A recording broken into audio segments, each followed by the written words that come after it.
गंगा मैया के पावन प्रवाह से प्रेरणा लेकर स्वामी रमेश हिमालय की कंदराओं में अपने सत्य की खोज करने में लगे हुए।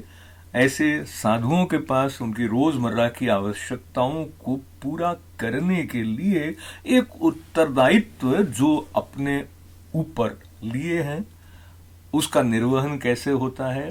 और ऐसे ऐसे स्थान जहां पर बर्फ के कारण 6-6 महीनों तक रास्ते बंद हो जाते हैं, वहां अपने आप में रमे हुए सत्य की सनातन परंपरा का आधार लेकर खोज करने में, अपने आप को जानने में जुटे हुए इन साधकों तक क्या क्या सामग्री, किस किस तरह से वो पहुंचाते हैं, कैसे गंगा मैया उनको प्रेरणा देती है, इसके बारे में आनंद धाम ऋषिकेश में उनसे हमने जो मुलाकात की वो 2 भागों में आप तक पहुंचने वाली है। तो इस तरह की चीज़ें जो 6 महीने जब शीतकाल का समय होता है उस समय हम संतों के सर्वाइविंग के लिए वहाँ उनको देते हैं।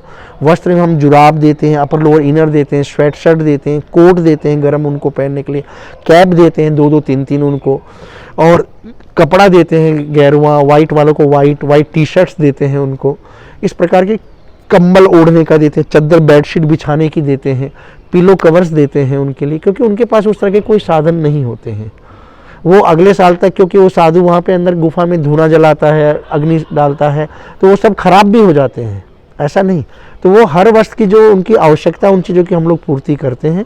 और अभी से जैसे हम लोग ऑर्डर्स करना शुरू करते हैं, और शरद पूर्णिमा से 15 दिन पहले हम ये डिस्ट्रीब्यूशन स्टार्ट करते हैं, क्योंकि फिर पट बंद हो जाते हैं। जैसे केदारनाथ हम लोग भेजते हैं, तो केदारनाथ, अब कोई किसी के मन में ये बात नहीं आ सकती कि केदारनाथ में, बद्रीनाथ में ईंधन नहीं है, वहाँ पेड़ नहीं है।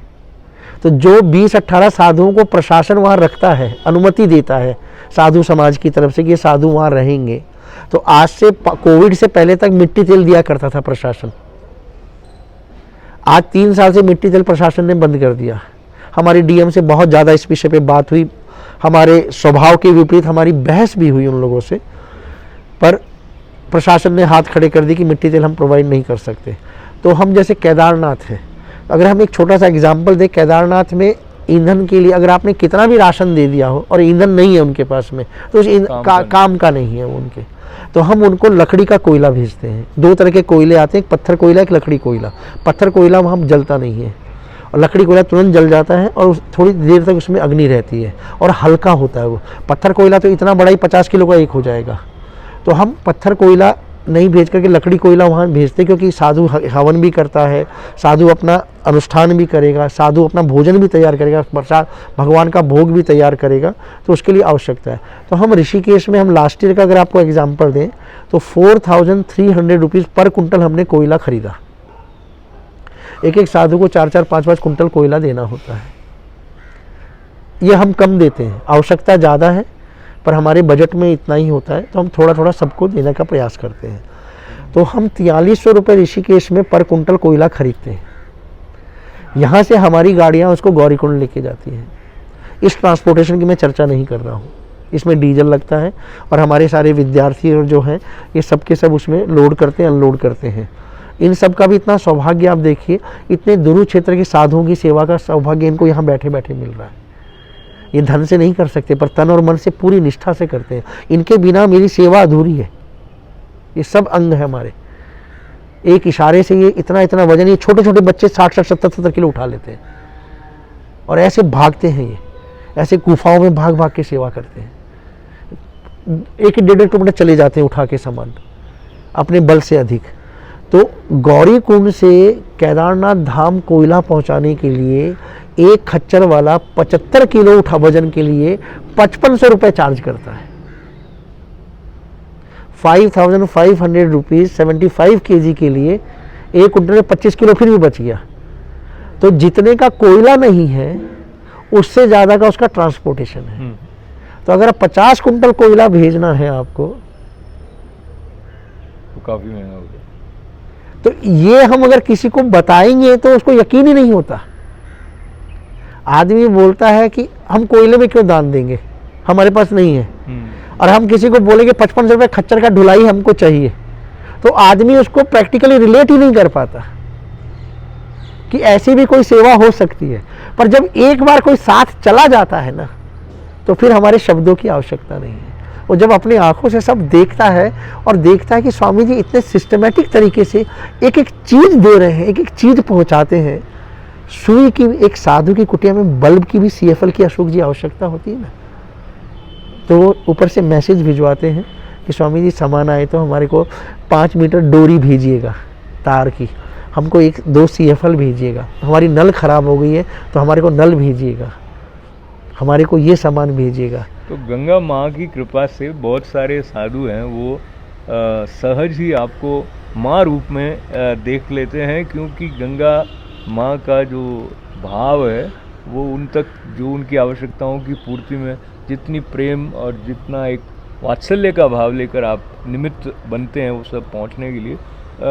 मैं एक प्रश्न ये, अब हमारे जो साथी न्यूयॉर्क, न्यू जर्सी में या अन्य स्थानों पर इस बातचीत के माध्यम से आपके इस प्रकल्प के बारे में जानें, वो आपसे संपर्क करना चाहें और जिस भी रूप में, और कोई संकेत उनको आप सीधा करें कि वो क्या कदम उठा सकते हैं।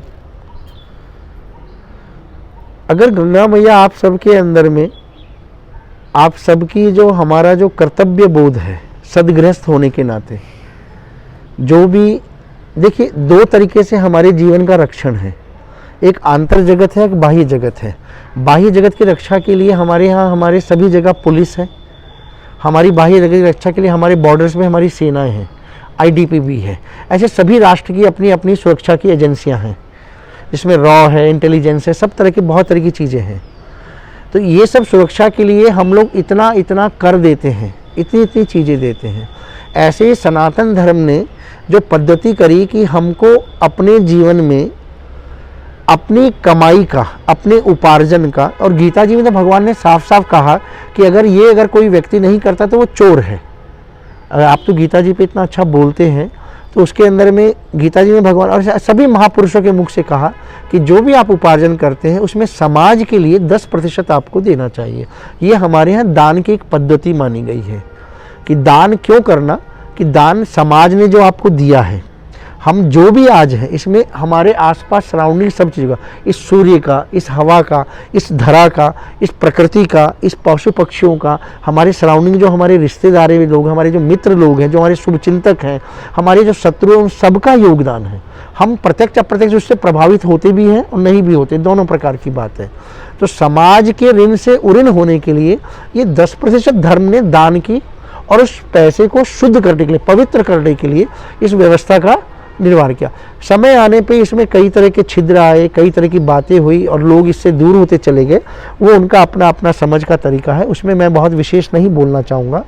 तो 10% दान के अंदर में भी ऐसा कहा गया कि आप विधवा को दो, आप ज्ञान दान के लिए, शिक्षा के लिए दो, आप वस्त्र दान करो, आप रोगी को औषधि दान करो, कन्यादान कहा गया हमारे यहाँ, जल दान कहा गया हमारे यहाँ। पहले के लोग प्याऊ बनाते थे, पहले के लोग सभी जला कुएं बनवा के देते थे, बावड़ियाँ बनवा के देते थे। जिस क्षेत्र की जो आवश्यकता होती थी उस परिक्षेत्र के अनुसार उन दान की वहाँ पे महिमा का निर्वाह किया गया, और लोग बहुत अपनी अपनी सामर्थ्य से अधिक ही करते थे। ऐसा हमारे संस्कृति रही है। आज उसका थोड़ा अभाव इसलिए भी हो गया कि लोगों ने इसको व्यवसाय भी बना लिया। साधु समाज में भी गिरावट आई, आध्यात्मिक क्षेत्र में, धर्म के क्षेत्र में, सदगृहस्थों में भी गिरावट आई। तो लोगों को जब सही जगह पे अपने पैसे का उपयोग नहीं दिखा तो लोग उससे धीरे धीरे दूर होते चले गए। ये एक बहुत बड़ा कारण दिखता है। पर अभी भी अगर जिनकी निष्ठा इस क्षेत्र में है तो उनके लिए बहुत लोग अच्छे अच्छे से काम कर रहे हैं। तो उसके अंदर में हम लोग जैसे रामकृष्ण मिशन औषधि क्षेत्र में नर सेवा नारायण सेवा करके उन्होंने जो चलाया है, तो वो स्वामी विवेकानंद जी का जो एक दृष्टिकोण प्रकल्प था, आज कितने लोगों को वो काम कर रहा है। तो ऐसे महापुरुषों ने जो जो प्रकल्प चलाए हैं, जहाँ इतनी निष्ठा से वो सेवा कर रहे हैं, तो सदगृहस्थ का ये धर्म होता है कि वो 10% अपना उसमें दान दे। और इसमें भी मैं अन्न दान को अधिक महत्व मैं क्यों देता हूँ, और मैंने सिर्फ साधुओं के लिए फर्स्ट प्रायोरिटी फूड ही क्यों कहा, क्योंकि हर दान के लिए भगवान ने गीता जी में हमारे को उद्घोष करके कहा कि पात्रता की आवश्यकता है। अशोक जी, कोई भी अगर व्यक्ति दान आप कर रहे हैं, अगर आप कुपात्र को दान करेंगे तो आपको दान का फल नहीं है। हर के लिए देश काल और व्यक्ति ये 3 लोगों को आपको अपनी नज़र में रख के, दृष्टिकोण में रख करके आपको दान करना है। अगर मैं गंगोत्री जा करके मैं लोगों को बर्फ़ की आइसक्रीम बांटना शुरू कर दूं, तो वो देश क्षेत्र के अनुसार सबको रोगी बनाएगा। तो उस दान का क्या महत्व है? और मैं ऋषिकेश में आज अगर सबको, साधुओं को कंबल उड़ाऊं और बोलूं कि आप पहनो या शॉल दे दो, तो उसका कोई महत्व नहीं है। तो देश का और काल कौन सा समय चल रहा है, उस समय का ऋतु कौन सी चल रही है, और व्यक्ति कौन है, इसके अनुसार दान का निर्धारण किया गया। कोई भी दान हो, आप अपनी कन्या दान करते हैं, कितना चीज आप देखते हैं, तो उसमें आप निर्धारण करते हैं ना। वैसे ही हर दान का अपना एक महत्व है। मैं अपनी बात कंप्लीट कर लूं उसके बाद में। तो देश काल परिस्थिति के लिए दान का बहुत ज़्यादा आपको देखना है। तो इतना हमारे पास समय है, और न ही हमारे इतना सब पास विराट और अनंत दृष्टिकोण है, क्योंकि हमने अपने सदग्रंथों का स्वाध्याय नहीं किया। तो हमारी जो पूंजी है, जो हमारे पास जो संपदा है अथाह, उसके हम लोग वंचित हैं। ये हमारा दुर्भाग्य है। तो हम लोग सिर्फ बाह्य लोगों को देखते हैं, और जो लोग सुपरफिशियली जो चेहरे दिखाई देते हैं, उन्हीं पे आधार पे अपना एक निर्णय बनाते हैं, एक माइंड सेट बनाते हैं, और उसके अनुसार अपने जीवन को एक बाउंड्री में कैद कर लेते हैं। हम विराट अनंत के साथ नहीं जुड़ पाते। तो हमारे को अन्न दान के लिए शास्त्र ने अनुमति दी। शास्त्र कहता है कि अन्न दान के लिए आपको पात्र विशेष की, काल विशेष की और देश की आपको निर्धारण नहीं करना। अन्न भोजन के लिए सिर्फ इतना ही पर्याप्त है कि वो भूखा है और आपके पास भोजन है। भोजन अन्न दान के लिए सिर्फ भूख ही एकमात्र कसौटी है। और गीता में भगवान जी ने बहुत सुंदर बात कही, अहम वैश्वानरो भूत्वा प्राणिनाम देहमाश्रित प्राणापान समायुक्त पचाम्यनम चतुर्विधम। मैं ही जीव मात्र में, प्राणी मात्र में वैश्वानर अग्नि के रूप में प्रतिष्ठित हूँ, और मैं ही उसको भोगता हूँ, मैं ही उसको सब तरीके से पचाता हूँ। तो अगर आप किसी को अन्न दे रहे हैं तो साक्षात भगवान को ही वो जा रहा है, और वो जीव मात्र के लिए कहा। पर मैंने अपने आप को सिर्फ साधु सेवा तक क्यों सीमित रखा? क्योंकि शास्त्र ही ये कहता है कि अगर श्रेष्ठ को बचाने के लिए अगर निकृष्ट का त्याग करना पड़े तो वो धर्मगत है। मैं आपको यही कह सकता हूँ, जीवन मुक्ति से आते हैं तो साधु और गौ सेवा हमें करनी चाहिए। ये दोनों के दोनों हमारे को जीवन मुक्त बनाते हैं। तो ये बहुत ही महत्वपूर्ण प्रेरक चिंतन जो है आपकी अभिव्यक्ति में माँ की कृपा से, आपकी अभिव्यक्ति में माँ की कृपा से इतनी स्पष्टता है, जैसे माँ का छल छल बहता हुआ जल निर्मल करता है और आनंद से परिपूर्ण कर देता है। तो जिज्ञासा के समाधान के साथ में आपने बहुत उदारता से जो एक समग्र दृष्टि हम तक पहुँचाई, उसके लिए मैं आपका आभार बहुत हमारे। फिर भी अशोक जी मैं कहूँगा ये 0.1% भी नहीं है। एक बार कोई एक व्यक्ति जब कोई साथ जाके आता है, इस यात्रा का हिस्सा बनता है, इस सेवा का हिस्सा बनता है, तो ये निशब्द से परे की जो अनुभूति है वो उसको अनुभूत होती है। और मेरे साथ आज तक जितने भी लोग जो भी जा पाए हैं, उन सब ने आके मुझे एक ही बात कही है, गुरुजी वाकई में हमारा जीवन धन्य ही हुआ है। तो मैं तो यही कहूँगा कि वो माँ गंगा ही कुछ आप सभी के जीवन में, आपके हृदय में, चित्त में आपको जो भी प्रेरणा देगी वो सब माँ ही करेगी। और ये अवसर बहुत ही विशेष है मेरे लिए। सूर्य भगवान भी कृपा करके प्रकट हो रहे हैं। पर चलते चलते मैं, जब प्रारंभ में आपने बताया था तो गंगा माँ और हनुमान जी के बारे में आपने कहा था। जब हम ऋषिकेश आ रहे थे इस बार, तो मार्ग में एक मंदिर हनुमान जी का, जो नीम करौली बाबा नीम करौली जी का, जी वो भी ऐसे अनायास ही वहाँ रुकना हो गया। और जी जी। तो ये जो हनुमत स्वरूप है या बजरंग बली हैं, उनके और आपके बीच का जो सेतु है, और जो मानव मन है आधुनिक युग में, उस दृष्टि से उनका क्या विशेष जो तत्व उनके चारित्र। मैं ऋषिकेश में मेरा जन्म हुआ, पूर्व जन्मों के संस्कारों की वजह से विधि ने, परमात्मा ने मुझे इस प्रकार का संयोग दिया कि मेरे को जन्म का अवसर देवभूमि मिला। और मैं बचपन से ही आश्रम परिवेश में ही पला बढ़ा। मेरी पूरी शिक्षा दीक्षा संतों के बीच में ही हुई। तो महात्माओं का शुरू से मेरे पे अनुग्रह रहा। पर मैं जिसको जो चीज़ें सहजता से सुलभ होती है उसको महत्व नहीं मालूम होता। तो साधु के लिए मेरे मन में, मेरे चित्त में कोई विशेष आकर्षण या महत्व नहीं था, क्योंकि मैंने बचपन से मैं महात्मा आपस में क्या बात करते हैं, महात्मा भक्तों से क्या बात करते हैं, महात्मा मित्र से क्या बात करते हैं, महात्मा महंत से क्या बात करते हैं, मंडलेश्वर से क्या बात करते हैं, इस सब व्यवहार से ही मैं बड़ा हुआ था। तो मेरे लिए बहुत बड़ा, पर मेरे जो हमारे जो स्वामी जी थे, स्वामी आत्मप्रकाश जी जो आनंद धाम के जो हैं, उन्होंने हमेशा साधु के प्रति वेश को महत्व दिया। तो हमारे मन में ऐसा मन में नहीं था कि साधु वेश से ही सिर्फ साधु होना चाहिए, साधु आचरण से भी साधु होना चाहिए। हम इस तरह के आधुनिक विचारधारा से हमारा मन पूरी तरह से आकर्षित था। फिर 9वीं क्लास में जब हम थे तो उस समय हमारे यहाँ एक स्वामी जी आया करते थे, विरक्त महात्मा थे, करपात्री से भोजन हाथ में करते थे, वो हमको आकर्षित करते थे। तो उनके साथ हमारा संसर्ग बढ़ने लगा। तो 9वीं क्लास में हमने कहा कि हम साधु बनेंगे। हमने सबसे पहले अपनी दादी जी को कहा ये बात कि हमको साधु बनना है। तो हमारी दादी जी ने बहुत हल्के में लिया इस चीज़ को कि बचपना है, बच्चा है, साधुओं के साथ रहता है, तो ऐसे मन में आ गया।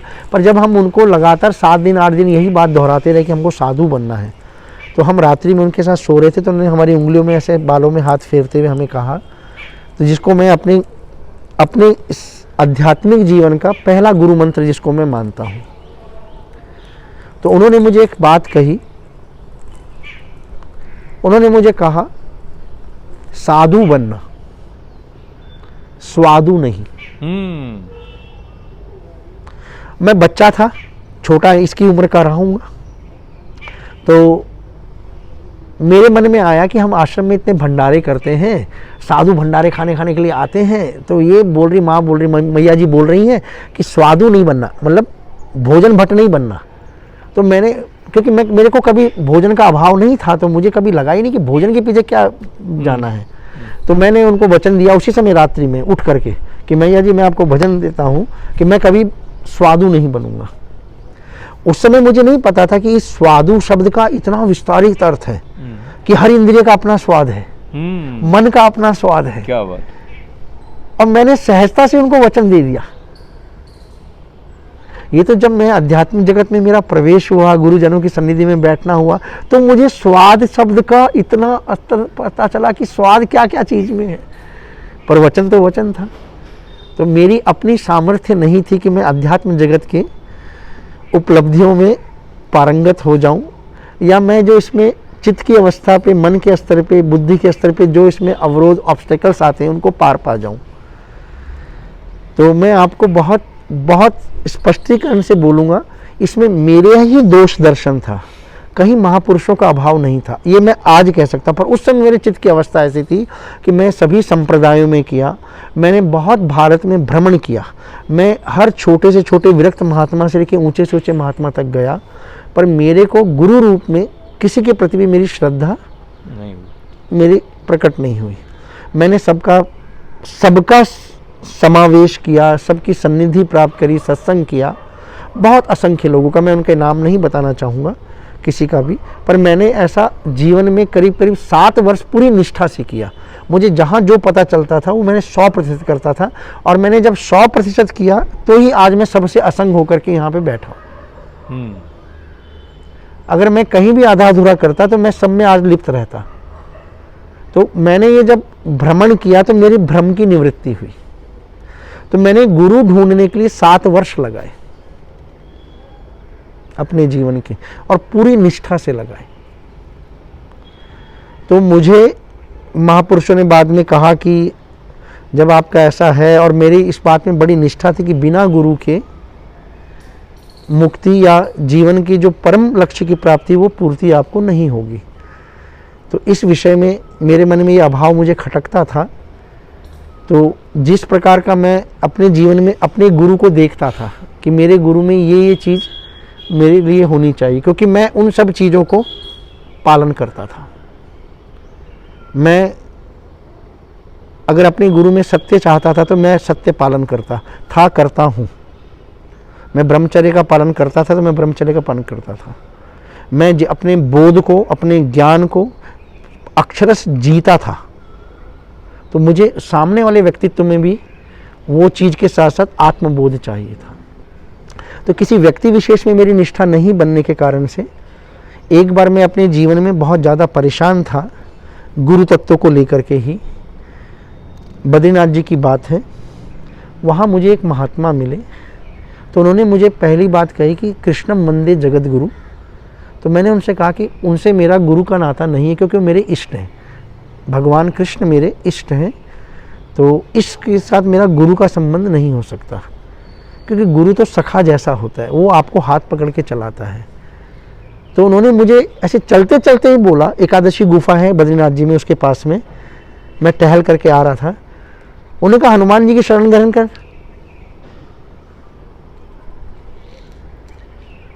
तो पहली बार उन्होंने मुझे हनुमान जी के लिए गुरु रूप में उन्होंने मुझे कहा,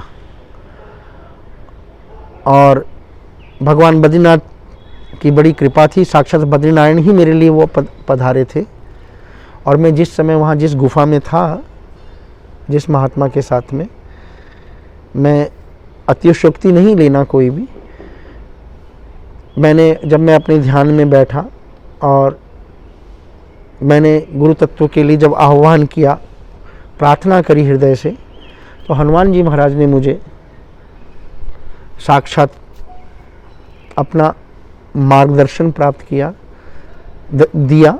और हनुमान जी महाराज के विषय में मैंने जितना भी आपको कहूँगा, अतुलित बलधामम हैम शैलाभदेहम धनुजवन कृशानुम ज्ञानी नामग्रगण्यम सकल गुण निधानम वानराणामधीशम श्री राम दूतम, भगवान राम के दूत हैं। हनुमान चालीसा में कहा गया है कि जय जय जय हनुमान गोसाई, कृपा करहु गुरुदेव की नाई, राम दुआरे तुम रखवारे, होतन आज्ञा बिनु पैसारे। श्री गुरुचरण सरोज रज निज मन मुकुर सुधार, वरणो रघुवर विमल यशु जोदायक फलचार, बुद्धिहीन तनु जान के सुमरो पवन कुमार, बल बुद्धि विद्या देहु हरहु कलेश विकार। तो हनुमान जी महाराज ने मुझे शिष्य रूप में स्वीकार किया, मैंने उनके प्रति गुरु रूप में उनको समर्पित किया। मेरे जीवन में हनुमान जी महाराज मेरे मार्गदर्शक रहे। शास्त्रों में लिखा है हनुमान जी चिरंजीवी हैं, और मैं आप सबको ये विश्वास दिला सकता हूँ माँ गंगा चिरंजीवी हैं, और आज भी साक्षात हनुमान जी हमारे सभी के जीवन में हैं। आप अपने चित्त के अंदर पवित्रता लाइए, हनुमान जी महाराज आपके साथ कदम कदम पे जुड़े हुए हैं। और मेरे जीवन की साधन इनिशियल स्टेज पे माँ गंगा ने मुझे सब समाधान दिया, और उसके आगे का पूरा मार्ग हनुमान जी ने मुझे बहुत सहजता के साथ प्रदान किया। बहुत सारा धन्यवाद हनुमान जी। इसलिए मैं कोई भी नए व्यक्ति जब मुझसे मिलते हैं तो मैं हनुमान जी का एक चित्र उनको देता हूँ, वो चित्र मेरा ही बनवाया हुआ है, जैसा मैंने हनुमान जी को देखा है। क्या बात, उसके अनुरूप से। तो वो चित्र आप तक मैं आपको दूंगा वो एक चित्र। तो हनुमान जी महाराज की बड़ी कृपा है, गुरु रूप में मैंने हनुमान जी को अपने जीवन में पाया, और उन्होंने मुझे शिष्य रूप में स्वीकार करके बहुत सारी चीज़ें दी हैं, बहुत सारी चीज़ें हैं। तो गंगा माँ का मैं बच्चा हूँ और हनुमान जी महाराज का शिष्य हूँ, तो स्वामी साधुओं के चरणों का रज हूँ।